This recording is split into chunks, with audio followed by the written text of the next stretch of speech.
je m'adresse au chef cuistot ou au médecin?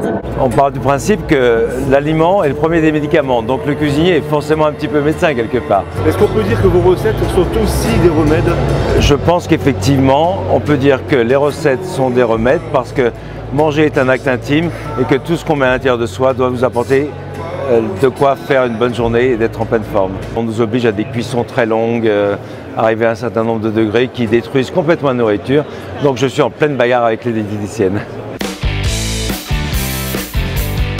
Bon, il s'agit d'un fond de tarte surgelé en forme de couronne. Une manière dont on procède, c'est de regarder un petit peu ce qu'il fait, puis de voir si on est capable d'industrialiser ces bonnes idées qu'on peut voir dans la pâtisserie. Les boulangers, les artisans, les restaurateurs ont besoin de se démarquer via l'innovation.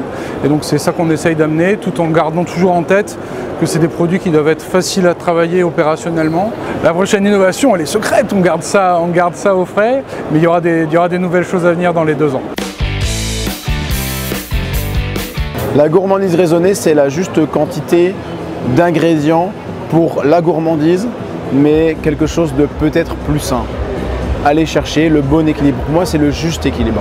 Et la gourmandise raisonnée, c'est le minimum de tout pour le maximum de plaisir. Alors, tous les garants de la cuisine aujourd'hui, à l'heure où on se parle, ne sont pas les garants du bien-être. Mais je pense que ça va devenir un vrai devoir et une vraie responsabilité des futures générations de chefs. Ah oui, alors oui, parce que je vais vous dire un truc, c'est pas compliqué, c'est très difficile tout simplement parce que dans notre métier, le gras et le sucre, c'est la conservation, c'est le goût. Et en effet, c'est un défi, c'est énormément d'essais, énormément d'échecs, mais à un moment on arrive, on trouve le petit truc. Être gourmand, c'est bien, en être malade, non.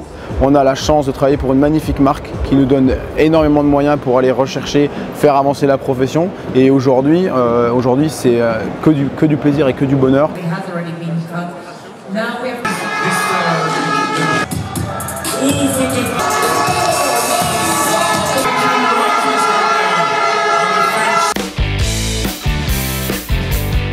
C'est une réelle opportunité, je pense, pour les restaurateurs de s'ouvrir aux personnes réfugiées, exilées. Une solution, comme vous dites, pour le besoin en main-d'œuvre, mais il y a aussi d'autres apports. Encore une fois, l'apport culturel, l'apport humain pour les équipes. Oui, effectivement, il y a un apport culturel qui peut être aussi très inspirant. Je pense au restaurant L'Amour et la Folie à Paris, qui a recruté une personne réfugiée tibétaine. Et du coup, depuis, ils ont ajouté des momos, donc c'est des raviolis tibétains sur leur carte qu'ils ont revisité au canard et au gingembre.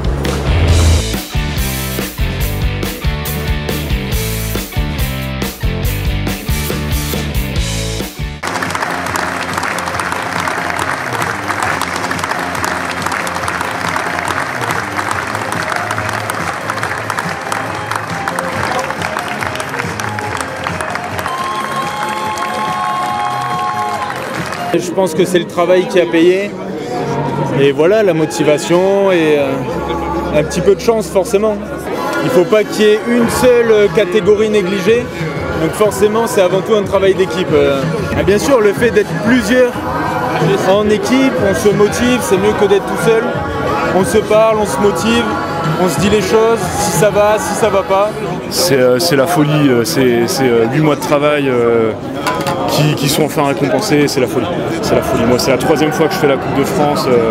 C'est un rêve que j'ai maintenant depuis 6 ans. Là, c'est incroyable. L'idée, c'est pas d'exceller dans sa catégorie, c'est que les 3 soient au même niveau de perfection sur le travail. Donc, c'est très très important de faire ça avec des copains. C'est une aventure humaine, c'est la folie.